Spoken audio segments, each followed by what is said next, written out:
اعوذ باللہ من الشیطان الرجیم، بسم اللہ الرحمن الرحیم، الحمد للہ رب العالمین، والصلاة والسلام علی سید الانبیاء والمرسلین وخاتم النبیین، اللہم صلی علی سیدنا و مولانا محمد النبی الامی وآلہ واصحابہ واہل بیتہ واتباعہ وبارک وسلم۔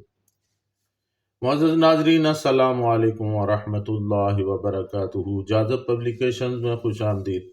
میں محمد سعید جاذب آپ کی خدمت میں حاضر ہوں۔ تعلیم القرآن کا سلسلہ جاری ہے اور میں آپ کی خدمت میں سورۃ النساء کی تفصیلات و تشریحات کے ساتھ حاضر ہوں۔ آج کی نشست میں سورۃ النساء کی آیت نمبر 92 شامل ہے۔ ارشاد باری تعالیٰ ہے، وَمَا كَانَ لِمُؤْمِنٍ أَن يَقْتُلَ مُؤْمِنًا إِلَّا خَطَأً وَمَنْ قَتَلَ مُؤْمِنًا خَطَأً فَتَحْرِيرُ رَقَبَةٍ مُؤْمِنَةٍ وَدِيَةٌ مُسَلَّمَةٌ إِلَىٰ أَهْلِهِ إِلَّا أَن يَصَّدَّقُوا فَإِنْ كَانَ مِنْ قَوْمٍ عَدُوٍّ لَكُمْ وَهُوَ مُؤْمِنٌ فَتَحْرِيرُ رَقَبَةٍ مُؤْمِنَةٍ وَإِنْ كَانَ مِنْ قَوْمٍ بَيْنَكُمْ وَبَيْنَهُمْ مِيثَاقٌ فَدِيَةٌ مُسَلَّمَةٌ إِلَىٰ أَهْلِهِ وَتَحْرِيرُ رَقَبَةٍ مُؤْمِنَةٍ فَمَن لَّمْ يَجِدْ فَصِيَامُ الشَّهْرَيْنِ مُتَتَابِعَيْنِ تَوْبَةً مِّنَ اللَّهِ وَكَانَ اللَّهُ عَلِيمًا حَكِيمًا۔ اور کسی مومن کے لیے جائز نہیں کہ وہ کسی مومن کو جان بوجھ کر قتل کرے، اور جس نے کسی مومن کو کسی غلطی سے قتل کر ڈالا تو اس کے لیے کفارہ ہے، ایک مومن غلام کو آزاد کرنا، اور پھر خون بہا ہے جو مقتول کے وارثوں تک پہنچایا جائے، سوائے اس کے کہ وہ مقتول کے وارث خون بہا معاف کر دیں۔ اگر وہ مقتول تمہاری دشمن قوم سے ہے اور وہ مقتول مومن بھی ہے تو پھر کفارہ یہ ہے کہ ایک مومن غلام کو آزاد کر دیا جائے، اور اگر مقتول اس قوم سے ہے کہ تمہارے اور ان کے درمیان عہد و پیمان ہے تو خون بہا ان کے گھر والوں یعنی وارثوں تک پہنچایا جائے گا، اور کفارہ میں ایک مومن غلام کا آزاد کرنا بھی ضروری ہوگا۔ پس جس کے پاس مومن غلام نہیں تو اس کے متبادل صورت یہ ہے کہ وہ 2 مہینے کے مسلسل روزے رکھے۔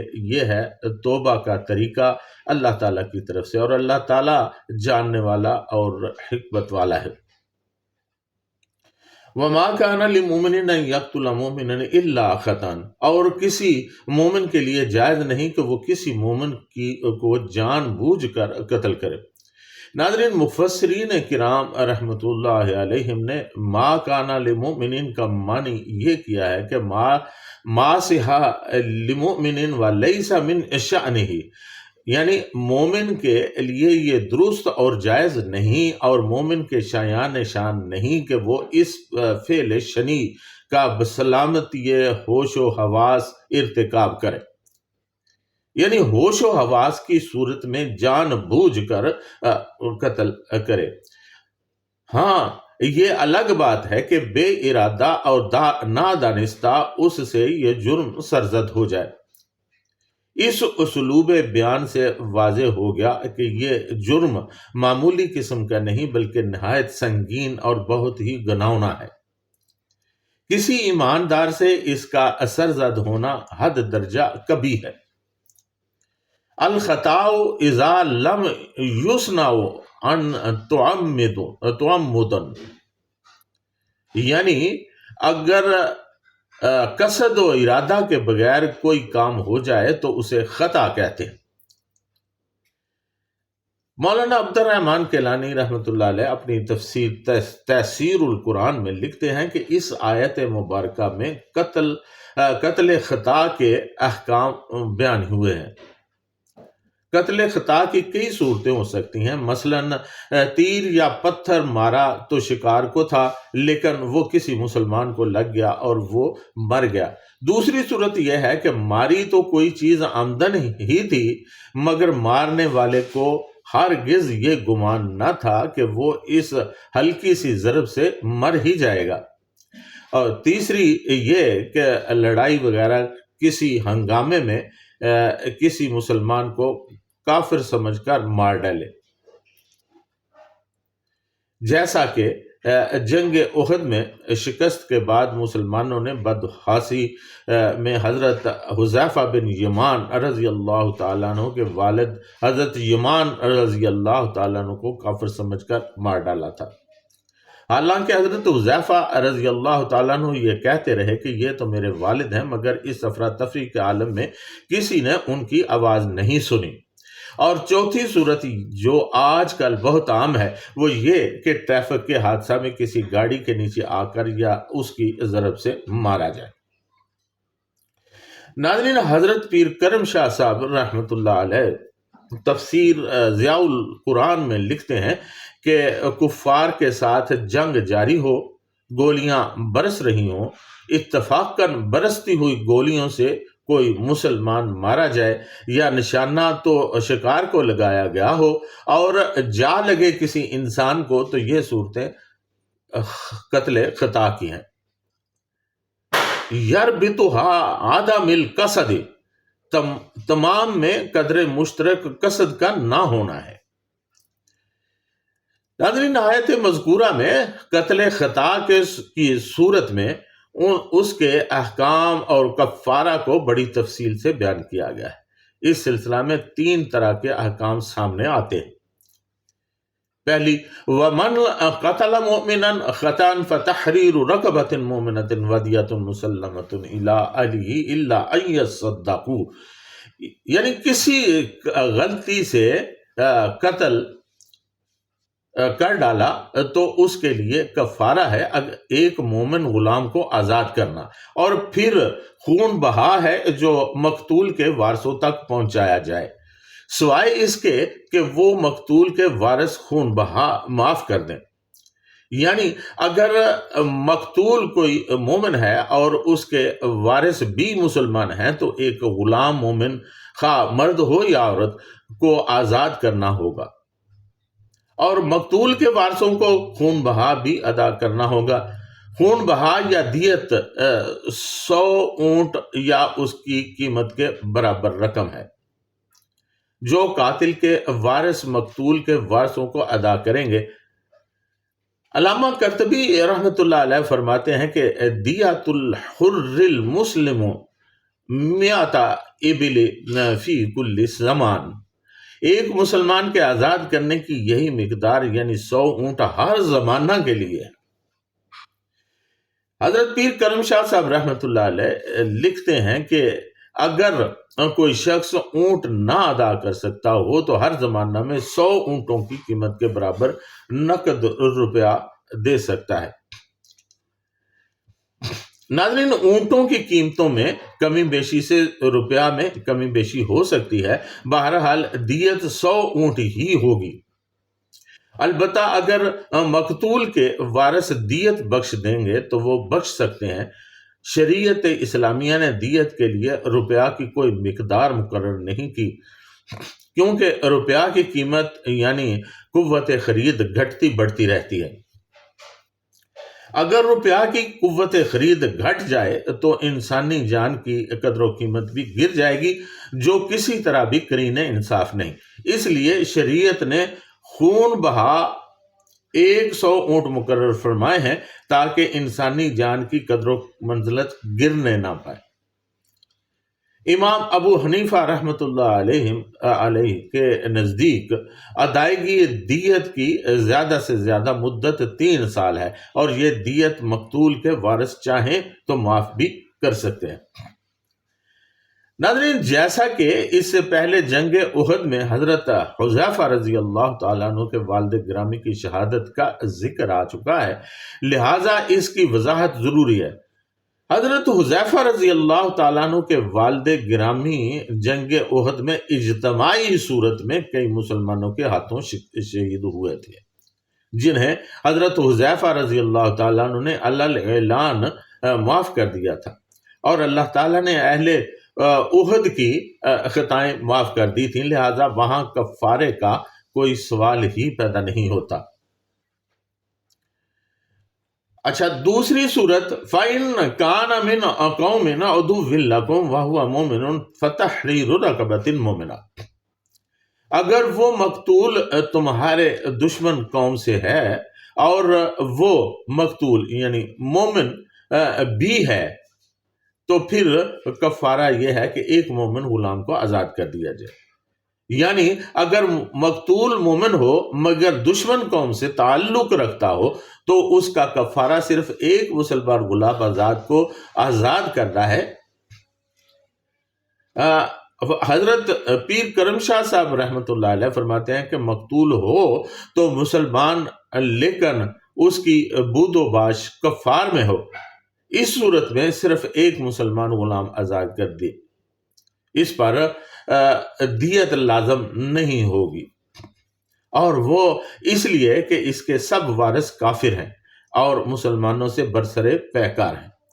ان کو دیت ادا کرنا تو ان کو تقویت دینا ہے جو کسی طرح قرینِ عقل نہیں۔ وَإِنْ كَانَ مِنْ قَوْمٍ بَيْنَكُمْ وَبَيْنَهُمْ مِيثَاقٌ فَدْيَةٌ مُسَلَّمَةٌ إِلَىٰ أَهْلِهِ وَتَحْرِيرُ رَقَبَةٍ مُؤْمِنَةٍ، اور اگر مقتول اس قوم سے ہے کہ تمہارے اور اس کے درمیان عہد و پیمان ہے تو خون بہا اس کے گھر والوں یعنی وارثوں تک پہنچایا جائے گا، اور کفارہ میں ایک مومن غلام کا آزاد کرنا بھی ضروری ہے۔ ناظرین، یہ تیسری صورت ہے جو قرآن نے بیان فرمائی ہے، یعنی اگر مقتول اس قوم کا فرد ہو جس کے ساتھ تمہارا معاہدہ ہو چکا ہے، خواہ مسلمان ہو یا کافر، اس صورت میں قاتل مسلمان غلام آزاد کرے گا اور مقتول کے درمیان کے ورثاء کو دیت ادا کرے گا۔ ذمی یعنی اسلامی حکومت کی غیر مسلم رعایا کا بھی یہی حکم ہے۔ امام ابو حنیفہ رحمۃ اللہ علیہ کے نزدیک مسلم، کافر، مجوسی وغیرہ سب کی دیت یکساں ہے، یعنی 100 اونٹ۔ ناظرین، دیت کا مطلب ہے خون کا صلہ یا قیمت۔ قدیم معاشروں میں خون کا بدلہ خون ممکن نہ ہوتا تو قاتل سے مقتول کے ورثاء تاوان کی شکل میں کچھ نقد جنس دلا دی جاتی۔ البتہ بنی اسرائیل میں خون بہا کا تصور نہیں تھا۔ حضرت عباس رضی اللہ تعالی عنہ نے پارہ نمبر 2 سورۃ البقرہ کی آیت نمبر 188، یا ایھا الذین آمنوا کتب علیکم القصاص فی القتلى الحر بالحر والعبد بالعبد والانثى بالانثى فمن عفی له من اخیہ شیء فاتباع بالمعروف واداء الیہ باحسان ذلک تخفیف من ربکم ورحمہ فمن اعتدی بعد ذلک فلہ عذاب علیم کی تفسیر بیان کرتے ہوئے حضرت عباس رضی اللہ تعالیٰ عنہ نے فرمایا کہ عفو یہ ہے کہ قتل عمد میں بھی خون بہا قبول کر لیا جائے۔ اتباع بالمعروف سے مراد یہ ہے کہ دستور کے مطابق طلب کیا جائے اور نہایت اچھے طریقے سے ادا کر دیا جائے۔ ناظرین، قطع و قتل کی 4 صورتوں میں دیت واجب ہے۔ پہلی صورت قتل خطا، دوسری شبہ عمد، تیسری قتل بالسبب، اور چوتھی قائم مقام خطا۔ ان سب صورتوں میں دیت اس بات پر واجب ہوتی ہے۔ دیت صرف 3 قسم کے مالوں سے ادا کی جانی چاہیے۔ پہلی اونٹ 100، دوسری دینار 1000، اور تیسری دراہم یعنی درہم 10,000۔ قاتل کو اختیار ہے کہ ان تینوں میں سے جو چاہے ادا کرے۔ اونٹ سب ایک عمر کے واجب نہیں ہوں گے بلکہ مختلف العمر لازم آئیں گے، جس کی تفصیل کچھ اس طرح سے ہے۔ پہلی جزا کہلاتی ہے۔ ان اونٹوں کی عمر 4 سے لے کر 5 سال تک ہوتی ہے، یہ 20 اونٹ۔ اور دوسری صورت میں حقہ، یہ 20 اونٹ ہوں گے اور ان کی عمر 3 سے 4 سال تک ہوتی ہے۔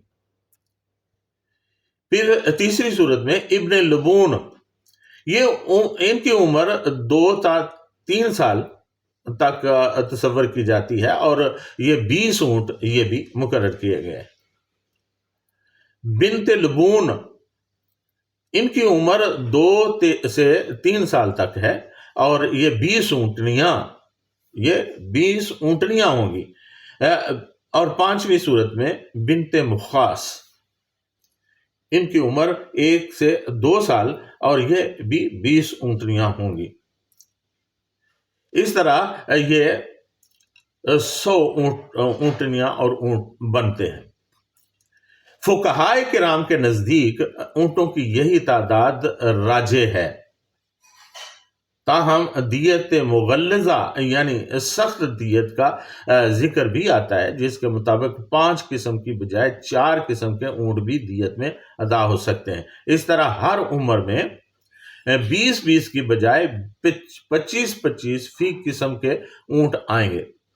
بعض روایات میں 3 اقسام کے اونٹوں کا بھی ذکر آتا ہے. اس کے مطابق 30 اونٹ 2 عمروں کے ہوں گے، اور 40 اونٹ تیسری عمر کے. موجودہ زمانے میں یا کسی آئندہ زمانے میں اگر دیت کا قانون نافذ ہو جائے تو سکہ رائج الوقت میں زر دیت کا تعین اونٹوں کی قیمت سے لگایا جائے گا، یا دینار و درہم کے مبادلے کی مقدار کے مطابق. ناظرین، اسلامی قانون میں مسلم، ذمی، مستامن سب کی دیت ایک برابر ہے، مگر مسلمان خاتون اور غیر مسلم کی دیت مسلمان مرد کی دیت کے نصف ہے.